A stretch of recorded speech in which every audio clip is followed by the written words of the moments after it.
here with you guys, um, checking in and seeing what's going on.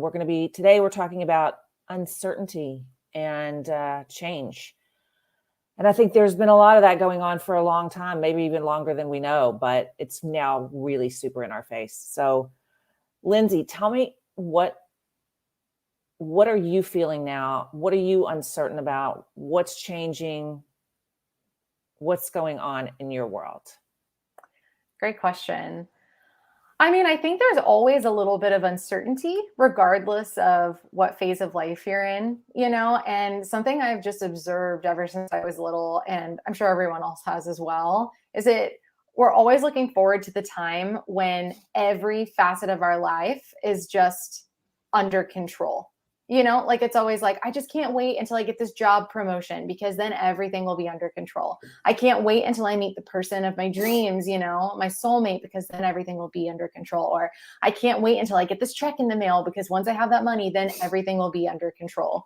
But it's kind of an illusion because as soon as we get those things, there's always something else in our life. I mean, things are constantly shifting and changing. So for me, I feel like kind of everything is uncertain in my life right now. I have some pillars that I really hang on to, which I'm so grateful for, like my relationship with my partner and the health of my family, the health of myself. But there's a lot that's uncertain with my living situation right now. We're considering moving. There are some beautiful, beautiful shifts happening within my business right now where I'm getting a lot more clear on how I'm meant to show up and lead and serve others as a healer and as a coach and a guide. So really all of the shifts and changes that are going on, as confronting as they are to my ego, feel really good to my soul because ultimately they're things that I've asked for. And some of the things that I've asked for is a really aligned, grounded, and joyful, pleasure-based business that feels really good.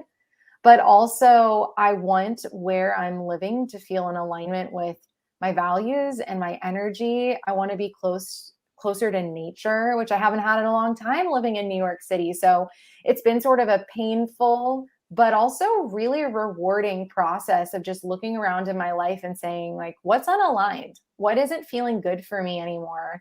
And just starting to allow that realization to hit and all the feelings that come up to just come and let me kind of observe them.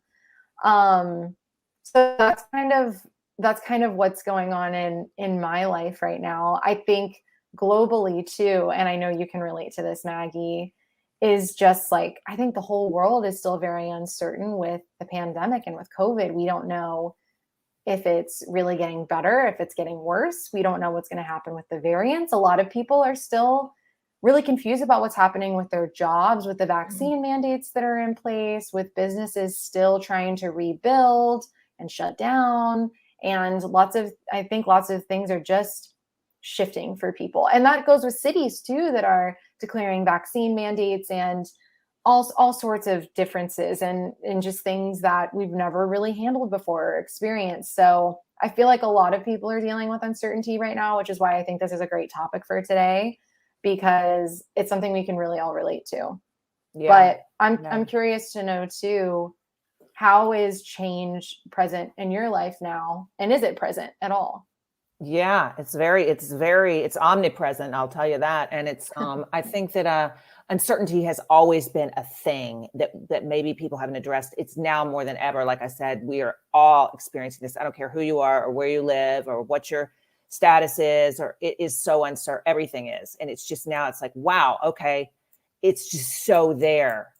And it's a little scary. And it's scary. And I'm the type of person that on the one hand, I say that I embrace change, but I actually can get I like a lot of control, which we really don't have. Like I said, you can control what you put in your mouth. Like that's your choice. Okay.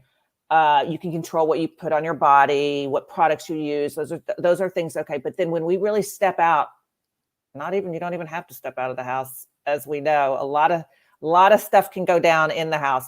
But as you know, for me, I had this accident a couple of months ago, and it just tilted my world on its axis. Everything was so uncertain and so changing so fast, and nothing that I ever thought. And I think I told you that morning, I was like, this is not the Monday that I had planned.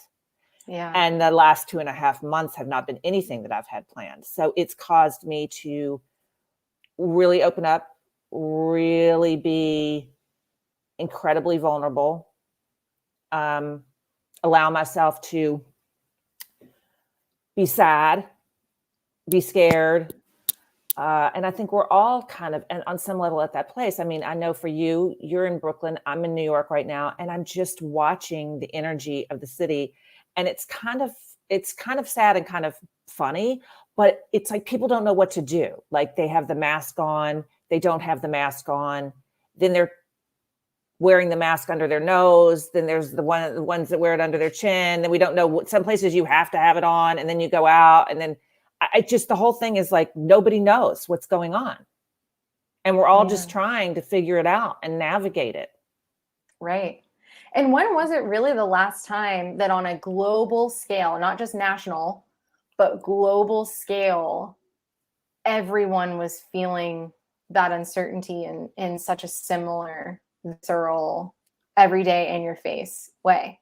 Like that's something that is interesting, because I can tell you in my lifetime, I don't, well, no, I would say 9/11. And I don't like to compare 9/11 to COVID because they are so different. They're completely different. That was so horrific, and it happened. And then we rallied and we did the best we could to figure that out. This has been going on for so long, right? I mean, actually, in the major time frame, it's probably not that long. It seems long to us, but I don't know that I can ever remember an event like this. Yeah. You can't, right? No, definitely not. Not in this way. Yeah, not in this way. And I just, like I said, when we talk about uncertainty and change, I just find that, like I said, watching this has been such an experiment for me, because now that we're a year and a half into this, right? And people, and now with all this data, and we still don't know. I mean, it's like I said, it's kind of, you have to. I'm not lacking the severity or not paying attention to the severity of it, because it is, but it's just that we don't know. Yeah. Yeah. That makes me so interested. And this is like part of like Coach Lindsay coming out, but it makes me really curious. How does change emotionally affect you personally? Like what emotions come up when you even just hear the word change, or if you know change is coming? What happens emotionally for you? Good question. I get a little bit excited. Now I get nervous, but I used to run all over the world at the drop of a hat for my job and never thought about it, and just was like, that was it. And it was constantly changing. Everything was constantly changing. And now I'm like, no, I do not. No. And that's the ego, I think, pushing back. As you know, and some of you guys that maybe have been listening know, I went to Florida for 7 months, and I didn't know that was going to happen, but I cried all the way down. And I just kept saying to my husband, I can't do this. I'm a New Yorker. I can't be in Florida. It was like I was going off to a dungeon or something. It was fantastic. And then once I got there and got situated, I loved it, embraced it, was like, okay, this is cool. So it takes me a little bit, but how about you when you hear, and I think it depends on what kind of change too. Yeah. Like, am I going to change up my smoothie in the morning? I'm cool with that. I'm going to have beet juice or celery juice. That's all right. But big changes, a little scary. What about you? Yeah, I think it's similar. Honestly, I've done a lot of work surrounding my feelings with change, because growing up, I think when I was a child and I heard that change was coming, I got very excited. And then there was like a certain time period when it just became so scary, and I stopped being excited, because I started learning that not all changes are good changes.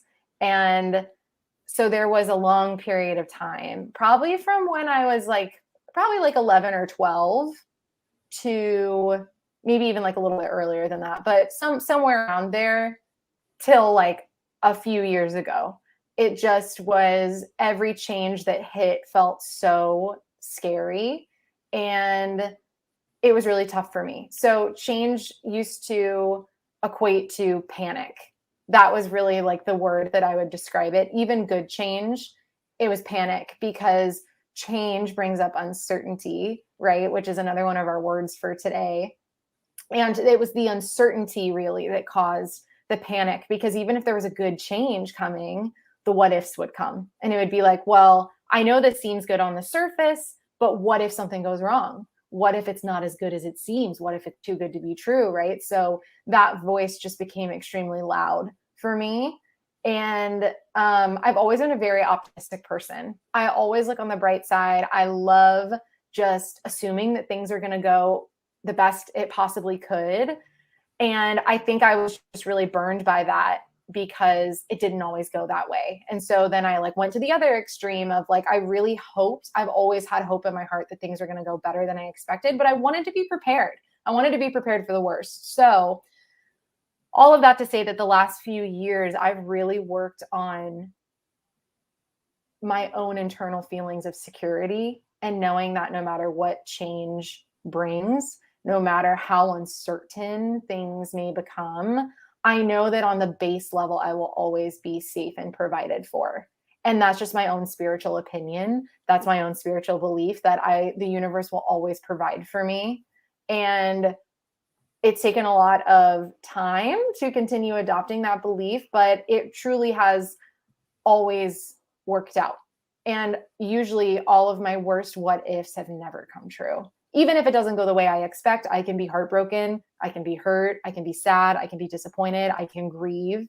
And the worst just doesn't usually happen. And maybe that's because my mind can go to some pretty pretty intense places. But really, I think this is something that so many people struggle with. There's like a fly in my camera.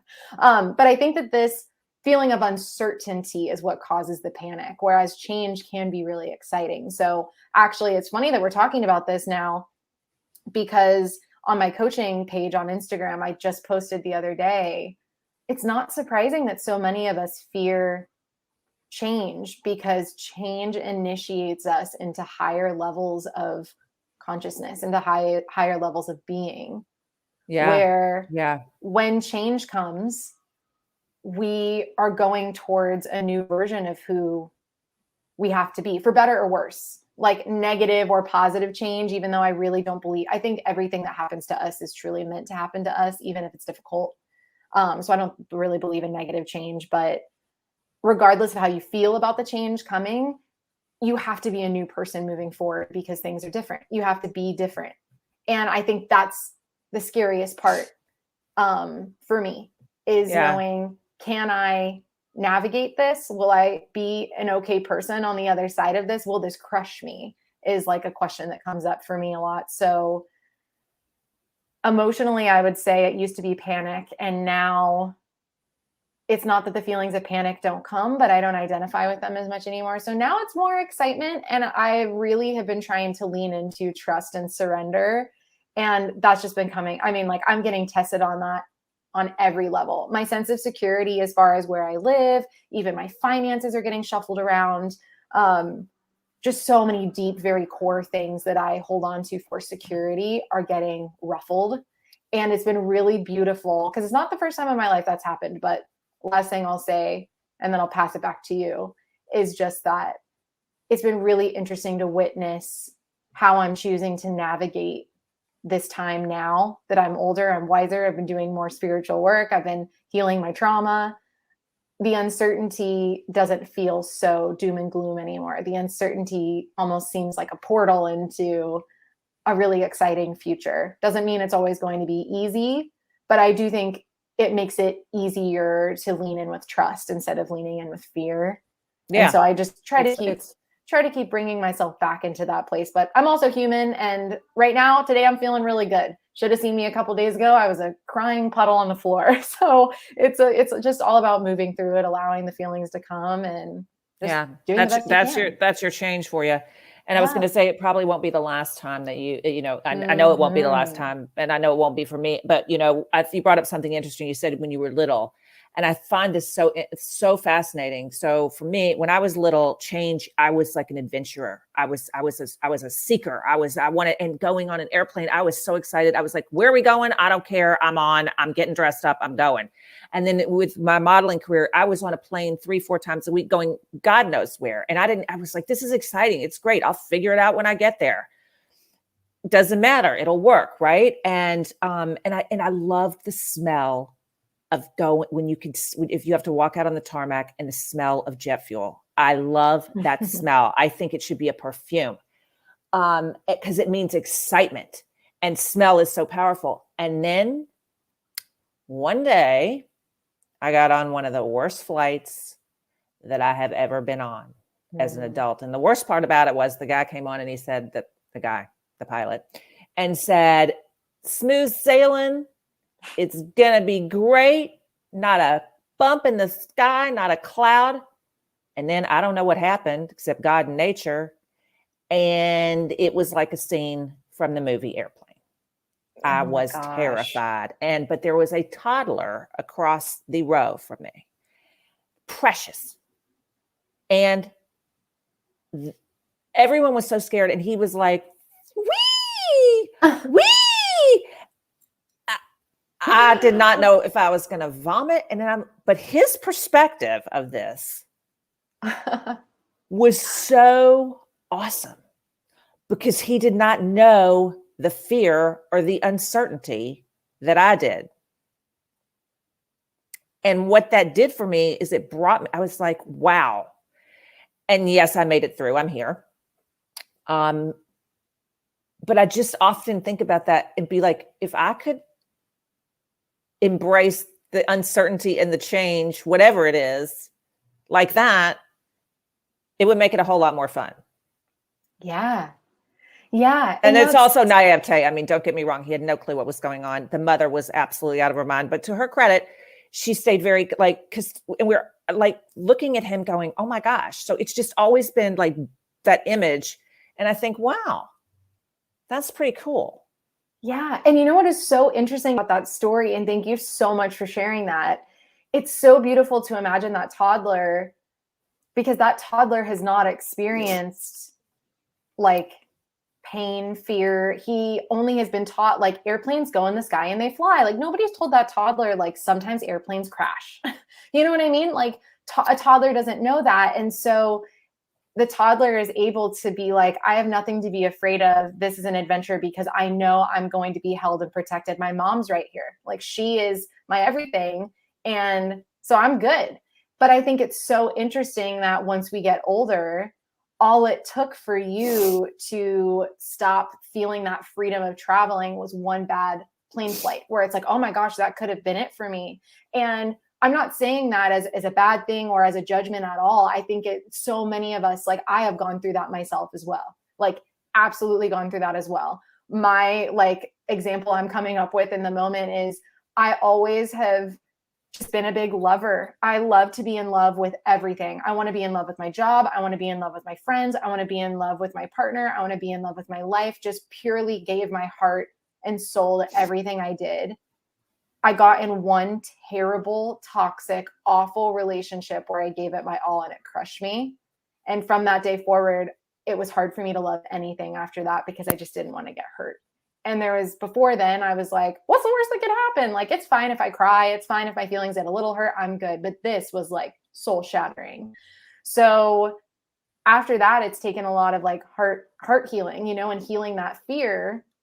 And that still comes up for me in my current relationship, which is amazing. And I absolutely adore my partner. But the fear for me, it's just like, it's trauma. It's what happens. And I think it is really beautiful for us to return to that childlike state. And I know you said it's like naivete a little bit. And yes, maybe, but also what would change feel like if we really did embrace it that way?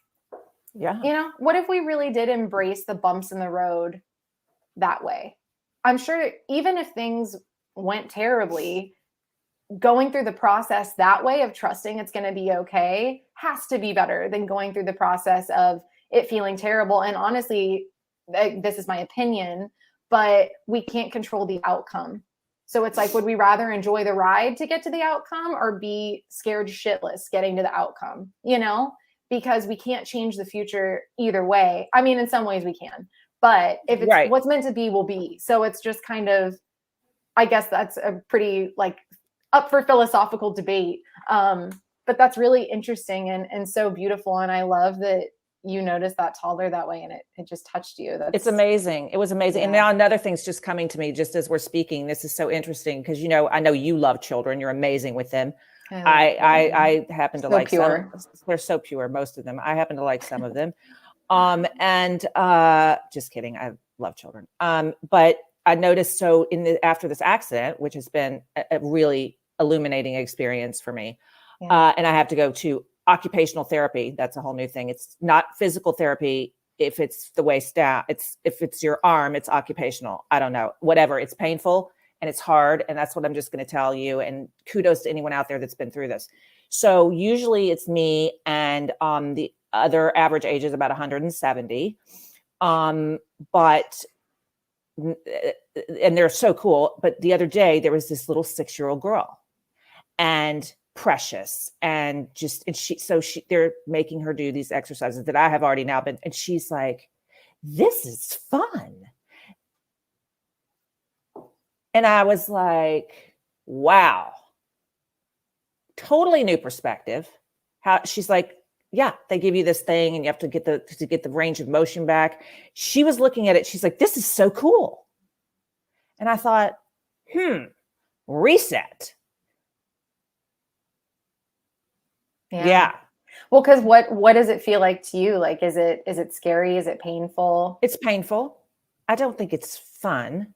I wouldn't ever use that word. Yeah.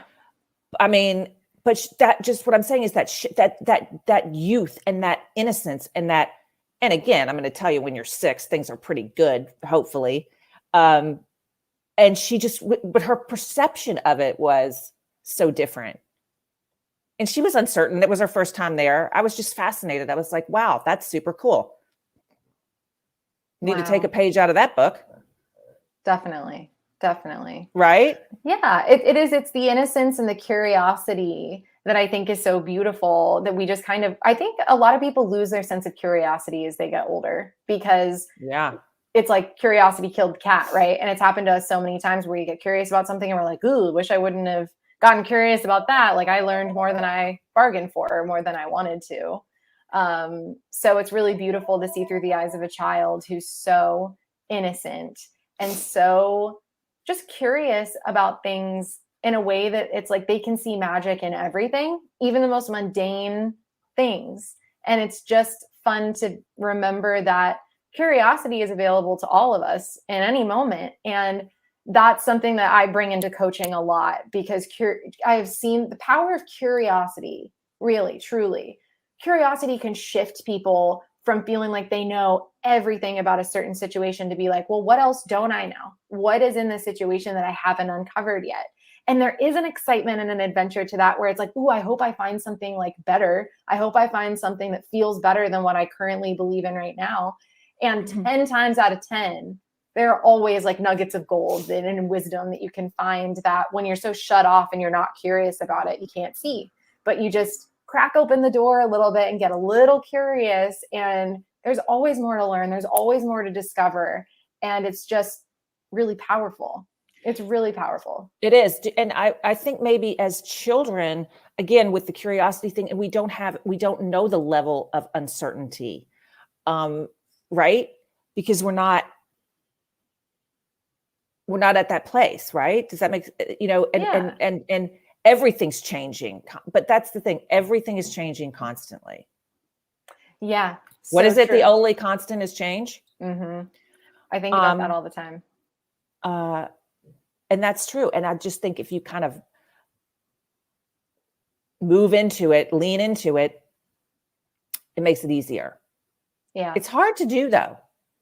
It is. And to your point, that's really interesting to think about too, because the other thing I think with children is that they accept that they kind of don't know anything. That's how I felt as a kid. I'm like, when I'm an adult, I'll understand things. Or right now, like I don't understand anything and I want to learn everything. Like I wanted to read, write, listen, sing, like adventure, experience, all of it. I wanted it all. I really was that kid. I just wanted to experience it all. And Well, I think I think you're still like that as an adult. really, well, I hope so. I don't feel the same freedom, I guess I did when I was a kid now, because I feel the pressure to need to know things. When we grow up, it's like, I need to be an expert at this. I need to know. I should understand by now. But that's the But I mean, thing. do you ever really understand? You No, know what I you mean? don't, and you don't ever But really know. You can expand your intellectual capacity, and yes, as I hope we do, and I try and do it every day. But at the end of this, do we really do we know anything? I mean, as far as in the no. master scheme of things, like I think we just got to kind of keep putting one foot in front of the other, maintain a positive attitude with kindness and grace and dignity and love, and say, yeah, because again, I get it's just Yeah. Well, and that's what I was going to say is that as children, we're so open to be curious and to learn because nothing's set in stone yet. And as we get older, we just have this fallacy, this untrue belief that, well, I've lived life, so now I know things. And you can get curious and be like, well, do I really know anything? Like, do no. I really? No. Which I just think is so beautiful. But speaking of change, it reminds me of something that one of my intuitive tarot students, I'm teaching a tarot course right now. And Yay. yeah, it's so fun. I love it. But one of my students the other night we were talking about change and we were looking at some tarot cards, and she reminded me of, it's like a Buddhist proverb, and I could be wrong about this, but it's something to the effect of, when you are holding sand in your palm, the tighter you hold on, the more the sand will slip out of your fingers. But if you just let it sit there with an open palm, you can hold as much sand as you want. And so it's with the idea of change. When we squeeze onto something so tightly and we don't want to let it go, we actually are causing more damage and it's slipping through our fingers more than if we just relax and allow ourselves to just take what comes. We can hold a lot more sand. We can receive a lot more blessings. And I think that that's another piece of change that I think I felt with the panic. And I know you said this before we started recording, but something that comes up with change for you that you were sharing with me is that there's this loss of control. And I'd be really curious to hear more about your perspective on that and kind of what that means to you. Well, again, I think the whole joke, and that is a great proverb, the sand. There's also ones where kids go for a candy in a jar.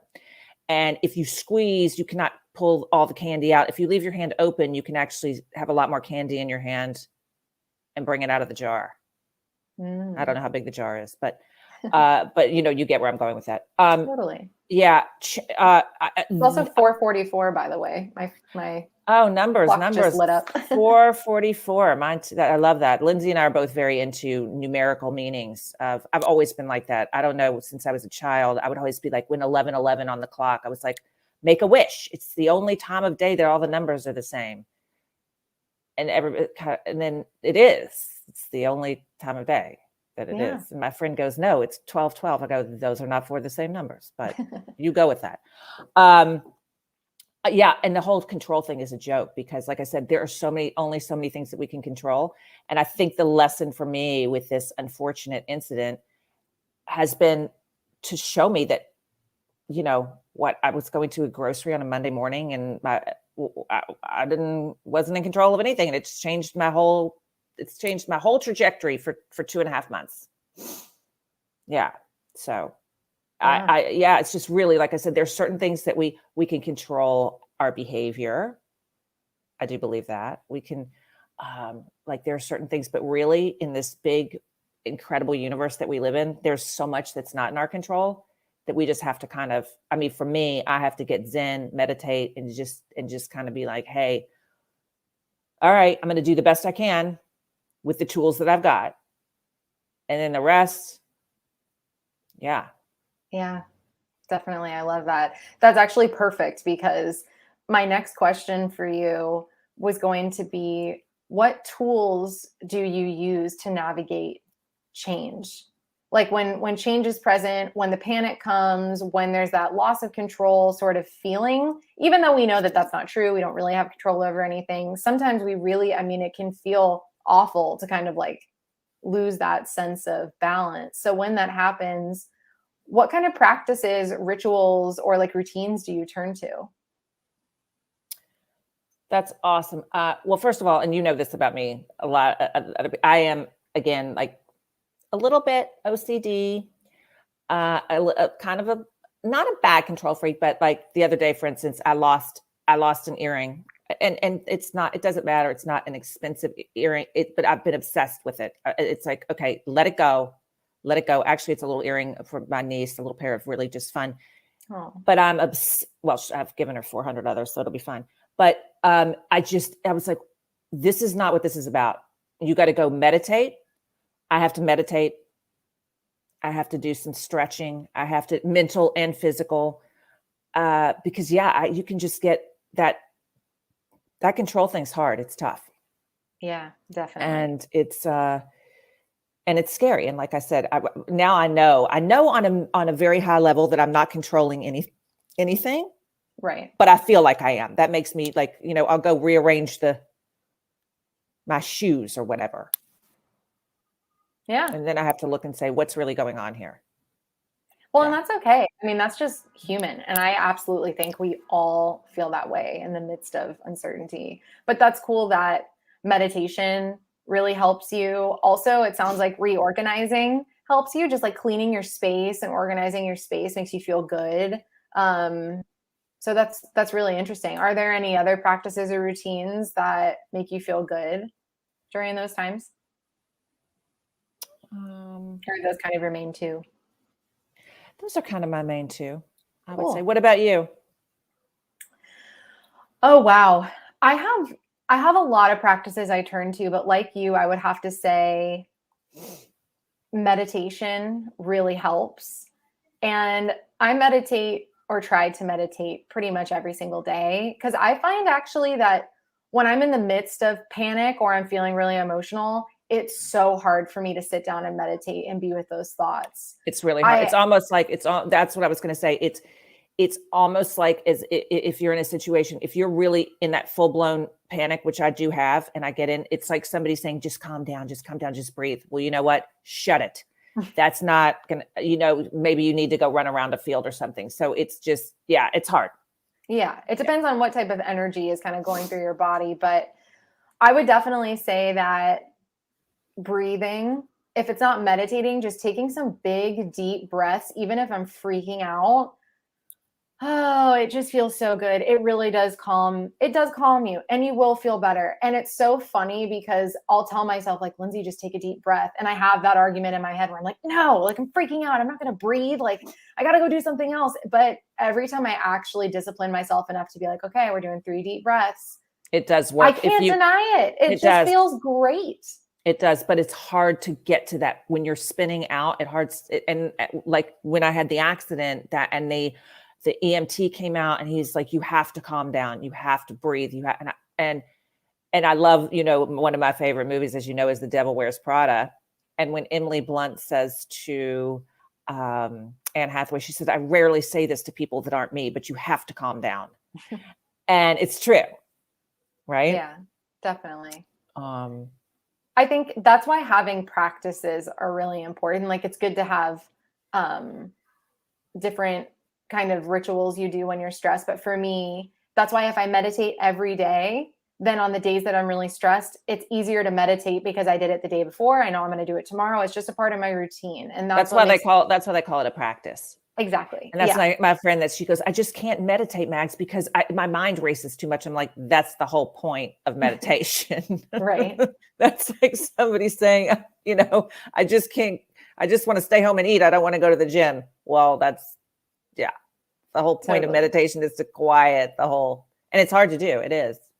But Yeah. once you get it, and it is something that the more you do, for me, I don't know, when I'm really good about it and I can do the morning and the nighttime, I do see a big difference. Definitely. Yeah. But I also think like on the other hand, I think we make it a lot harder sometimes than it actually is. Like people, it's like yoga. People are saying, because I got my certificate to teach yoga in 2016. And I'm not currently teaching any like public classes, but I've started doing yoga when I was 15. I've been doing it for over a decade. I love yoga. And I've heard people say so many times. And when I used to teach, I would hear my students say, yoga is just really hard because I'm not flexible. And it's like, well, that's the whole point. Yoga helps you be more flexible, but also it's not about what you look like. It's about how it feels in your body. And so it's interesting because the yoga isn't about what it looks like. So meditation, it's the same way. Like people think, oh, I have to be seated in this position. I have to be wearing clothes that are this way. And my mind has to feel or sound like this, which is quiet. And it's like, no, meditation is just taking a mindful moment to sit down. Thoughts will come and that's okay. It's really hard it takes time, which again, like you said, is why it's called a practice. But I think people think it's a lot harder than it is. Similar, like if you're taking a deep breath, you're doing yoga. Right. You're just paying attention to how your body feels, And so that's just a different way to think about it. And it's the same thing with meditation. Are you looking around you and just being like, wow, it is such a beautiful day outside? That right there is a moment of meditation because you became mindful of your present feelings and your present environment, what's around you. Boom, you meditated. Awesome, Yeah. So, but anyway, I think for me, some of the tools I use are definitely meditation, deep breathing, and I love going for walks outside. Going for walks, calms me down so much. I love being in nature, feeling the sun on my skin, even the rain on my skin. If it's raining, I just like fresh air. And I like moving my body in a way that there's no goal to walking. I don't have to go at a certain pace. I don't have to walk in a certain direction. It's just a freedom of movement. Mm-hmm. And it's the constant movement, really thinking about, am I walking? You just walk and it feels so good in my body. And that always calms me down. It helps move my energy. And also I'm physically moving in different spaces. And that's always helpful to me too. If I'm panicking in one room and I can just walk to another room or go for a walk outside, it instantly shifts because I'm in physically different and that affects you, So I would say those are some of my tools that I utilize a lot. And right now I'm meditating every day, I'm going for walks every day. Granted, I do forget to deep breathe. So that's something that I could work in more often as well. But it's really good to cultivate those routines when you know that change is coming, you're feeling things are shifting, because it makes it easier for you if you just really commit to doing it every day instead of hoping that in the moment you'll meditate. Because when things go crazy, you go back to your habits. And so making these practices a habit every day really helps. And I'm not perfect at it. I definitely don't do it every day. I don't meditate for the same length every day, but trying and having it on my mind, that's the habit, Yeah. Well, that's half of it. I've been, I think we may have talked about this. I don't know. My mom actually took me to start transcendental meditation when I was 6 years old, which, by the way, at the time was not a super cool thing. Just so you know, nobody else was doing it. It was super weird. And that is not what you want when you're 6. But I'm very grateful for it now. And the yoga thing is, you're right. Like, I consider myself emotionally so incredibly flexible. Physically, can do cardio all day long. I am like not close to Gumby, but the more you do it, the better you get. And you just do a little bit and you just try, and it's not about like getting it all in one day. You work toward a goal, you do it, and you give yourself a pat on the back. And I think also in these really uncertain times, that's important. We need to really just self-care. Absolutely. Self-care. Yeah, absolutely. So I think that's a good place to wrap up. What do you think? I love it. Yeah. Thank you so much for this conversation, Maggie. It was very healing. It was like very soothing to kind of talk about change and uncertainty in this way. So thank you for sharing your wisdom.